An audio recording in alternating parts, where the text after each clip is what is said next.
ஒரு ஸ்டேஜுக்கு அப்புறம் ஏன் அது வந்து வாக்கிங் போகணும் அப்படின்னு நினைக்கிறாங்கனாக்கா, ஒரு எனர்ஜி கிடைக்கும், ஒரு ஃப்ளோ கிடைக்கும் அப்படின்னு நினைக்கிறாங்களா? அப்படி கிடையாது.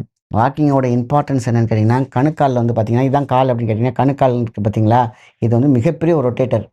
டோட்டல் பாடிக்கும் இந்த இடத்துல ஒரு மானிட்டர் இருக்கு. இந்த மானிட்டர் வந்து பார்த்தீங்கன்னா, நீங்க வந்து அதனால தான் உங்களால நான் வாக்கிங் போகல. பெட் சிக்கா இருக்கவங்கலாம் வந்து கால இப்படி வச்சுட்டு ஃபர்ஸ்ட்டு 1, 2, 3 அப்படின்னு ஃபர்ஸ்ட்டு அந்த கால் வாக்கிங் போற மாரியே அந்த இது பண்ணும். இல்லன்னா பார்த்தீங்கன்னா, இப்படி கால கால இப்படி ஆட்டிட்டு ஃபுல்லா ரொட்டேட் பண்ணுவாங்க. முடியாதவங்க இதையாவது பண்ணிடணும். ஆனா walking is must. Walking at least வீட்டுக்குள்ளேயாவது நடக்கணும். நடந்தா மட்டும் தான் அந்த கால்ல இருக்கக்கூடிய புள்ளிகள் மறையும்.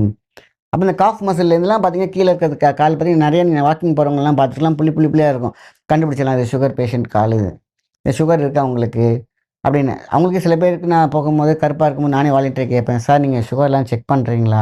இல்ல சார் நல்லா தான் இருக்கேன்பாங்க. சார் இது வந்து ஸ்டார்ட்டிங் ஸ்டேஜ்ல இருக்கு. பாருங்க எத வச்சு சொல்றீங்க? அப்படி கேட்பாங்க. நான் காட்டுவேன். சார் இது வந்து ஆமா சார் இது வந்து ஏதோ அம்ம போட்ட தழும்பு மாரி குட்டி குட்டியா கருப்பு கருப்பா இருக்கு. இப்பதான் ஒரு 3 மந்த்ஸா 4 மந்த்ஸா இருக்கு. இது ஸ்டார்ட்டிங் ஸ்டேஜ் சார் இது.